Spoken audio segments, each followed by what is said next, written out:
অপরূপ সৌন্দর্যের লীলাভূমি আমাদের এই বাংলাদেশ। আর এই সমুদ্র সৈকতগুলো এই সৌন্দর্যের অন্যতম উপাদান হিসেবে বিবেচিত। এদের মধ্যে কক্সবাজার হলো সবচেয়ে আকর্ষণীয় স্থান, যার অবস্থান বাংলাদেশের দক্ষিণ পূর্বাঞ্চলে।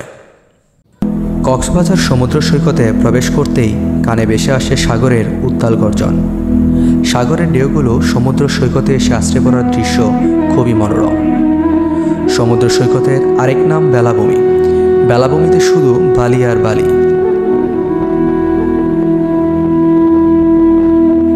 120 কিলোমিটার পর্যন্ত বিস্তৃত এই সমুদ্র সৈকতে সারা বছরই পর্যটকের সমারোহ থাকে।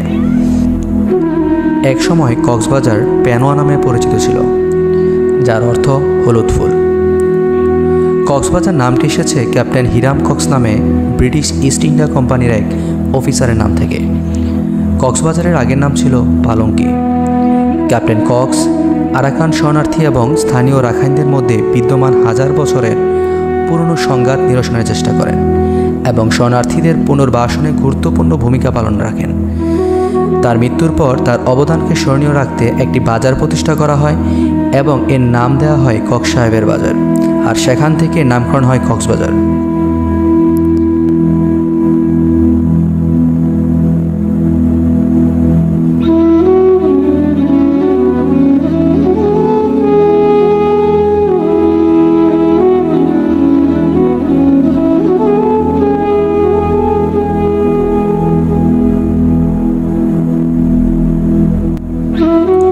সমুদ্র সৈকতের পাশেই রয়েছে ঝাউবন, যা কক্সবাজারের সৌন্দর্য বর্ধনকারী একটি সবুজ বেষ্টনী।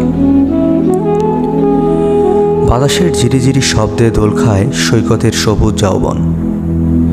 বালুময় দীর্ঘ সমুদ্র সৈকত আর ঝাউবনের সবুজ সমীকরণের এই দৃশ্যটি যেন প্রকৃতি প্রেমের একটি উদাহরণ। এই ঝাউবন কক্সবাজারকে বিভিন্ন প্রাকৃতিক দুর্যোগের হাত থেকে রক্ষা করে থাকে।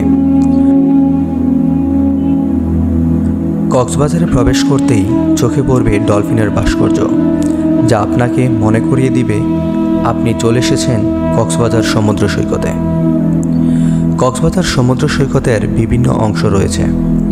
কক্সবাজার সমুদ্র সৈকত বলে প্রথমেই চোখে ভেসে ওঠে পুরাতন সি বিচ বা লাবণী পয়েন্ট। কক্সবাজার শহর থেকে নৈকট্যের কারণে লাবণী বিচকে কক্সবাজারের প্রধান সমুদ্র সৈকত বলে বিবেচনা করা হয়ে থাকে। এছাড়া সুগন্ধা পয়েন্ট, কলাতলি পয়েন্টও অন্যতম আকর্ষণীয় সমুদ্র সৈকত হিসেবে বিবেচিত। এছাড়া পৃথিবীর দীর্ঘতম মেরিন ড্রাইভ সড়ক, যার নাম কক্সবাজার টেকনাফ মেরিন ড্রাইভ সড়ক, এই কক্সবাজারে অবস্থিত। 80 কিলোমিটার দীর্ঘ এই সড়ক 2017 সালের 6 মে বর্তমান প্রধানমন্ত্রী শেখ হাসিনা উদ্বোধন করেন।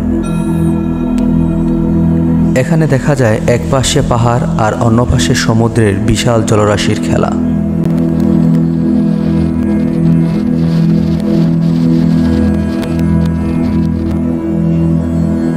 মেরিন ড্রাইভ রোড ধরে যাতায়াত করার সময় চোখে পড়বে নয়নাভিরাম প্রাকৃতিক সৌন্দর্য, বিশাল সমুদ্র সৈকত, বিস্তৃত সড়ক, জেলেদের মাছ ধরার নৌকার চমৎকার দৃশ্য।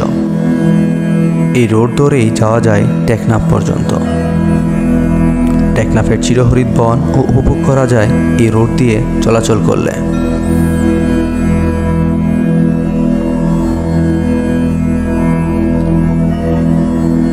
কক্সবাজারের অন্যতম আরেকটি আকর্ষণীয় পর্যটন স্থান হচ্ছে হিমছড়ি ঝর্ণা ও ইকো ট্যুরিজম কেন্দ্র।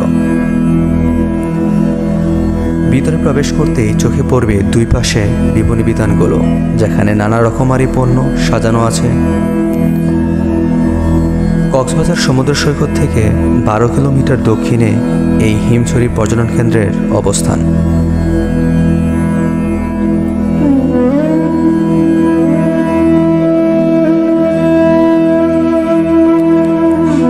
টাকা দিয়ে টিকিট কেটে খাড়া সিঁড়ি বেয়ে এই উঁচু পাহাড়ে উঠতে হয়। তবে যারা হার্টের রোগী তাদের এই সিঁড়ি বেয়ে উপরে ওঠা পরিহার করা উচিত। কয়েক ধাপে সিঁড়ি সম্পূর্ণ করে উঠতে হয় সেই কাঙ্ক্ষিত স্থান হিমছড়ি পর্যটন কেন্দ্রে।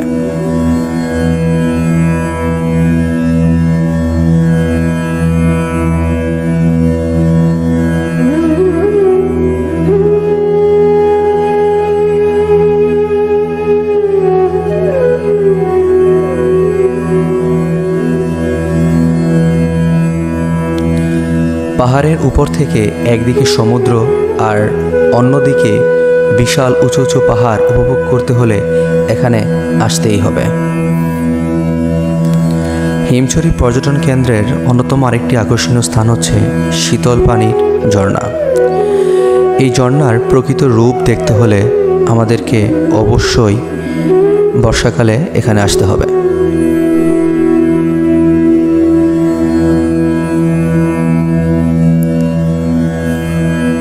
পাটুয়া টেক সমুদ্র সৈকত। ইনানি সমুদ্র সৈকত থেকে যার অবস্থান মাত্র 6 কিলোমিটার দূরে। কোলাহল শূন্য এই সৈকতের পাড়ে ঘোরাঘুরি করার সময় যে কারো মন প্রশান্তিতে ভরে যাবে। সেন্ট মার্টিনের মতো নীল পানির পাটুয়া টেক সমুদ্র সৈকতের পরিবেশ অন্যান্য সৈকতের তুলনায় বেশ পরিষ্কার পরিচ্ছন্ন। এই সৈকতের কিছু কিছু জায়গায় দেখা মেলে বিভিন্ন আকৃতির নুড়ি পাথর। এই সমুদ্র সৈকত দেখতে খুবই সুন্দর। সবচেয়ে মনোরম শেষ বিকেলের সৈকত। সমুদ্রের বিস্তীর্ণ জলরাশি লালচে আভায় ছেয়ে যায়। ঢেউয়ের পর ঢেউ খুব শান্তভাবে একটি আরেকটির উপর আছড়ে পড়ে। ছোট ছোট ছেলেমেয়েরা সৈকতে ছোটাছুটি করে আর শামুক জিরুং কুড়ায়।